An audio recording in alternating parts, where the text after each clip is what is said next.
So we're here with Professor Traub, and we're delighted to have him. What drew you to the subject of Judah Benjamin? Why were you so interested in Judah Benjamin? Well, Robert, I would love to have an enlightening answer on that subject. Unfortunately, the answer is that I happen to know Eileen Smith, who is the general editor of the Yale Jewish Live series. And she said to me, would you like to write one of these? And I said, well, sure, maybe. What about? And so she mentioned Judah Benjamin to me. Well, I think I could have told you, that he was a Confederate official. I think that's all I knew.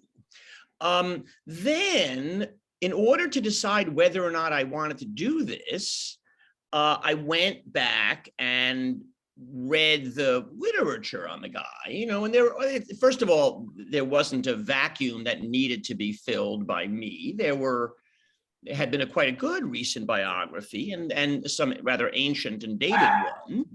But what I felt was that here was someone who had led an astonishing life and a very American life. I mean, an incredible story of assimilation. And yet he's almost completely unknown, except in circles like those of you to whom I'm speaking right now. Right. His life is quite mysterious, full of strange things that can't really be explained.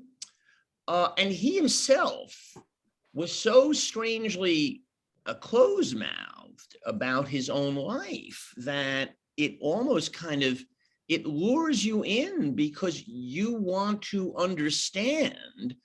Though if you asked me now that I spent all this time on him, do I know the answers to my own questions? And I have to say, not altogether, because he covered his tracks so well. Yeah. So it was sort of an interest in the man. But what about it? The thing that Southern Jews and American Jews want to know is, what about his relationship to Judaism? Well, it's not easy to find a non-contemporary Jew who had less relationship to Judaism than Judah Benjamin did. I mean, unlike his fellow Benjamin, Disraeli, who converted, Judah Benjamin didn't, and it's almost a mystery as to why he didn't. If I had to guess, I mean, the nice explanation would be he hesitated at that brink. He would not deny his own faith. The likelier explanation is a man whose first name was Judah and last name is Benjamin, who had the most archetypally Jewish looks. He was always described as being olive skinned because that's how people describe Jews. But the fact is he had thick black curly hair and very black eyes. He probably thought it wouldn't do any good. Mm-hmm. But he was, one way I measure his indifference to his religiosity is that while he was in New Orleans in the 1840s, the Jewish population of New Orleans increased quite rapidly, as the Jewish population of almost everybody increased quite rapidly in the 1830s and 40s. They finally opened a synagogue. And when you opened a synagogue in those days, you had people subscribe, which is just a way of saying you had them give money and, you put their name on the wall. He didn't. I don't know, but I'm guessing he was, first of all, we know he was about the most prominent. He was the second or third most prominent, maybe the second most prominent Jew in New Orleans. But everybody who mattered, of course, they subscribed to the synagogue. He did not. Yeah, he seems to have just blocked. I mean, it just was not of any interest to him at all, Yeah. His whole sense of who do I want to be all had to do with the judgments of the South, the judgments of Americans, never the judgments of his fellow Jews. And you really describe him as being a Southerner. I mean, much more than a Jew. Yes, that's his real identity, right? And so that brings us to slavery. I mean, here's a man who's a very wealthy lawyer who's an urban person, and he buys a plantation. And what is that all about? Why does he feel Jews didn't buy plantations. They just didn't, for historical reasons. The Jews, as you say, they were urbanites. They were not landowners. The skills they had were urban skills. Like him, he was a lawyer. His skill was his mouth. Mhm. So nobody, I mean, there were Bertram Korn, who is the historian in such matters, has recorded, a significant number of Jewish plantation owners around the country. But if you think about his own peer group, nobody did that. I mean, none of the people he knew. So why did he do that? There's a kind of a little reason and a big reason. The little reason, not little to him, but just not historically big, is that his wife, Natalie, who was a kind of, she was like his shiksa goddess, she was this Creole hottie. Right.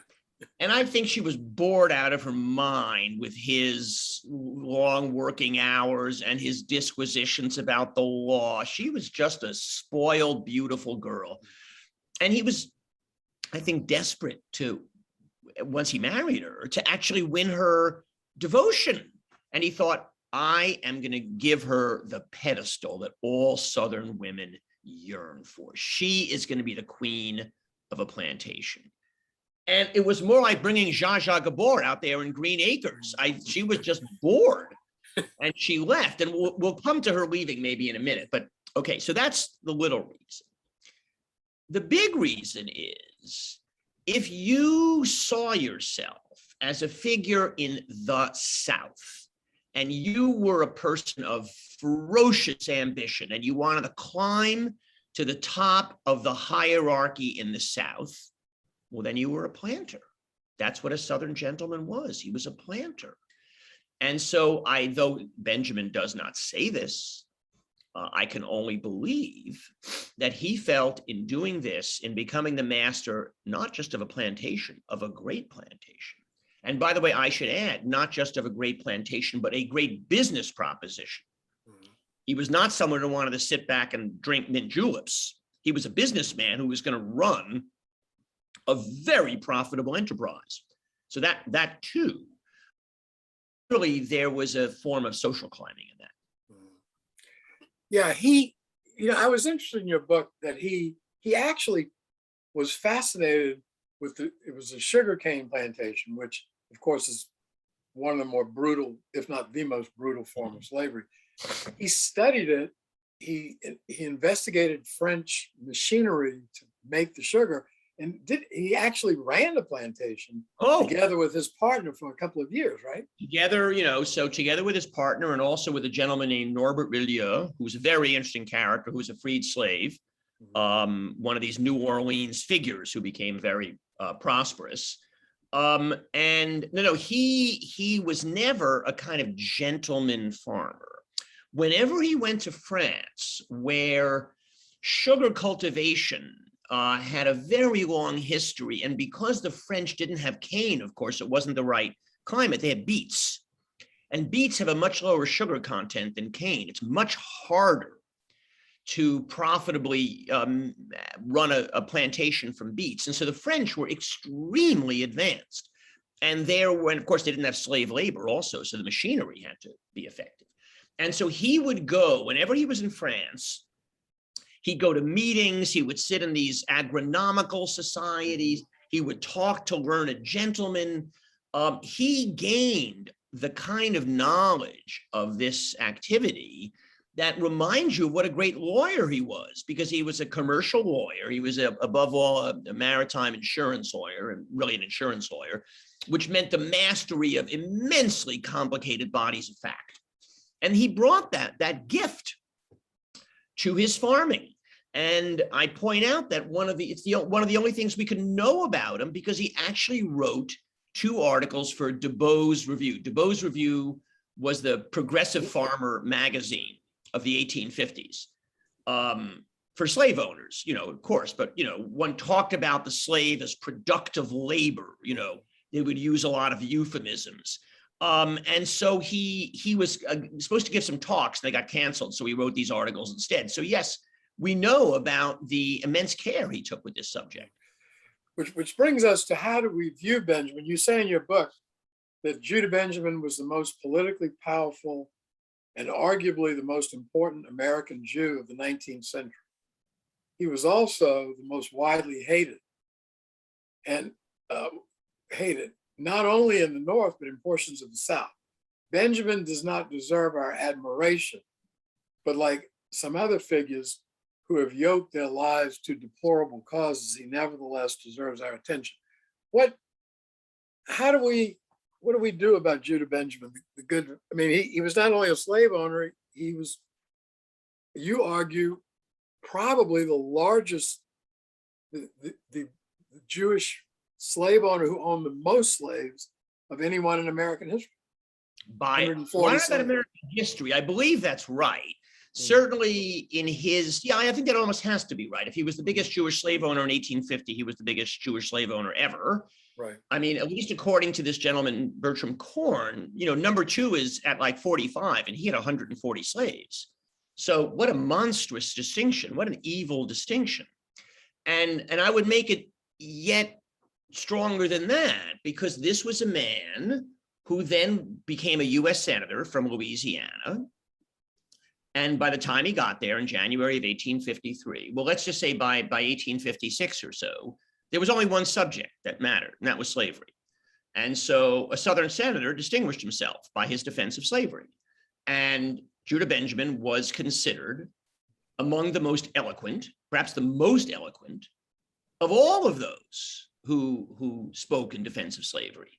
And I say in the book, he didn't talk about slaves. He didn't talk about slavery as a moral good, which is the way that the language had changed under the pressure of Northern abolitionism. No, he didn't say that, but he did not hesitate.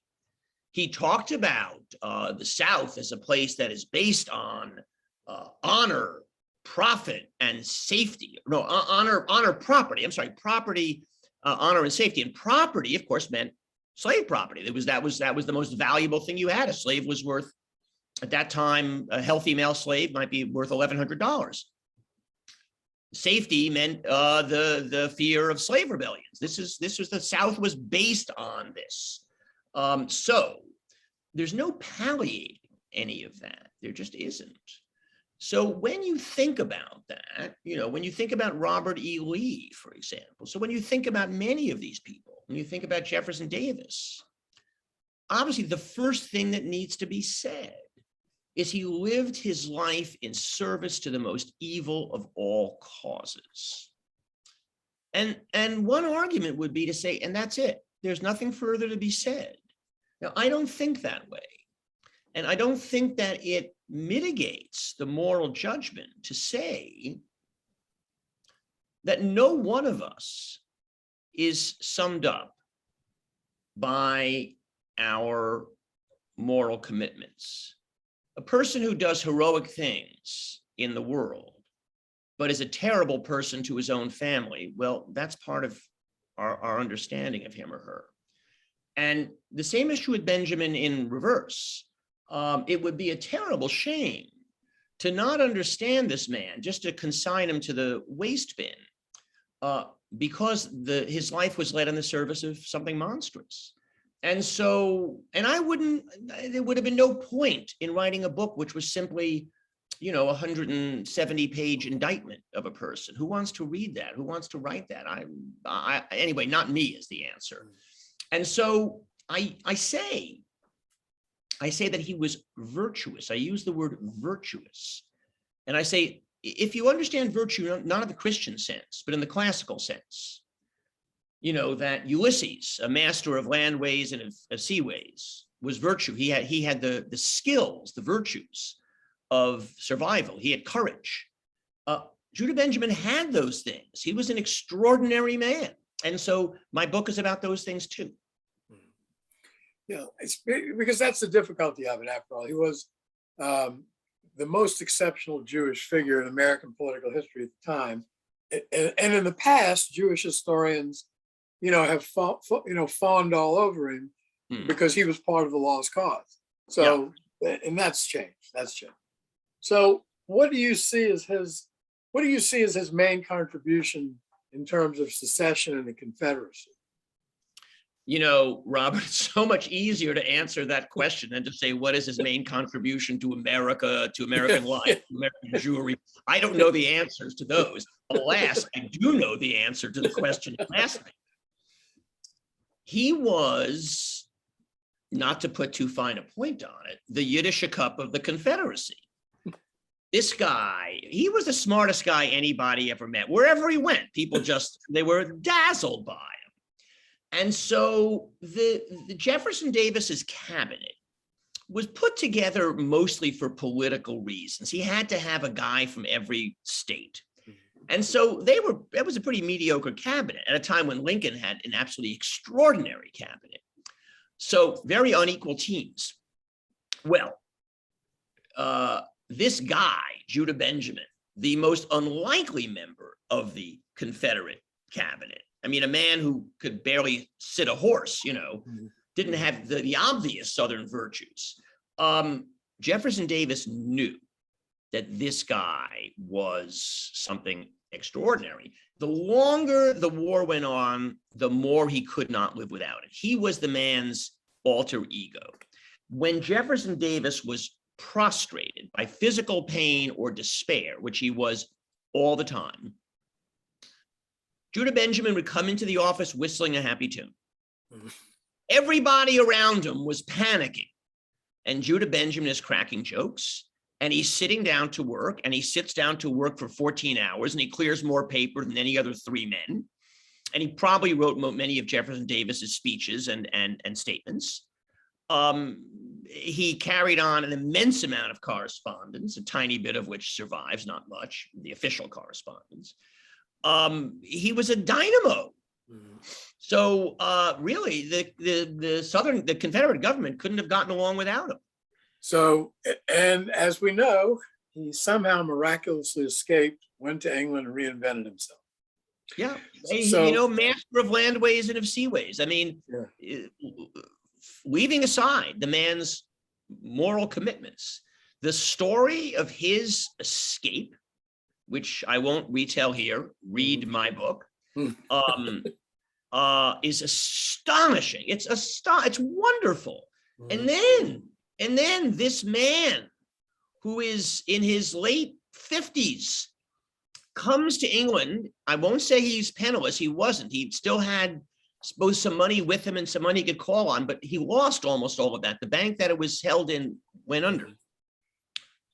And within a year, has reestablished himself as a prominent lawyer. Within 3 years, has written what remains for generations the textbook on the law of sales, Benjamin on Sales. Within 5 years, 6 years, 7 years, is one of the most prominent members of the British bar. It's an incredible story. So how is your book done? Have you gotten a lot of, you've gotten some praise in the reviews, that's for sure. Have you got any criticism for writing? God, I'm not going to be totally candid about the intensity of it.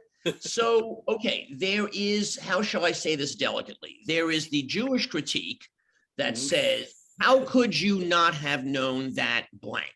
Okay, and I plead guilty, and there are some that are actually pretty bad, a few. Most of them strike me as picayune. Then there is an ideological critique that I simply don't accept. And that is what matters about Judah Benjamin is not him individually. It's about, you know, complicity with power, which basically says you should not have written a biography. You should have written a kind of pathography, you know, that shows pathology. Well, okay, I didn't write that book. I don't have those beliefs. I'm not that person. So I would say, I don't think actually, you know, American historians, I haven't heard from them on the grounds that you got this or that wrong. I mean, to be perfectly fair about who I am, I know a lot more American history than I do Jewish history. I mean, I'm not quite Judah Benjamin in regard to my secular Judaism, but I'm a pretty secular Jew. Mhm. And so it's not my field. Right. And I won't claim to be a scholarly expert in 19th century American history, but it's ground that I've gone over a fair amount. Mhm. And so I think, when I was writing about the debates in the Senate in the 1850s, well, that's something I've read about a lot and thought about a lot, and know something about. So, there I feel pretty solid. So have you got any criticism for having just written the book itself?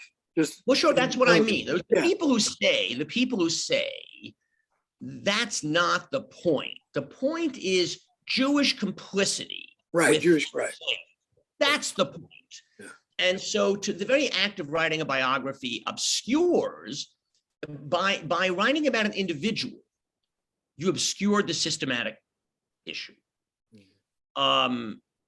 People have pointed out, I mean, quite rightly, that the power of cotton, for example, on Northern finance, means that even the idea of separating out the South from this monstrous evil is too much justice to the North. That is to say, the entire national economy depended on slave labor, and that is true. And books far, far greater than mine have been written on that very subject.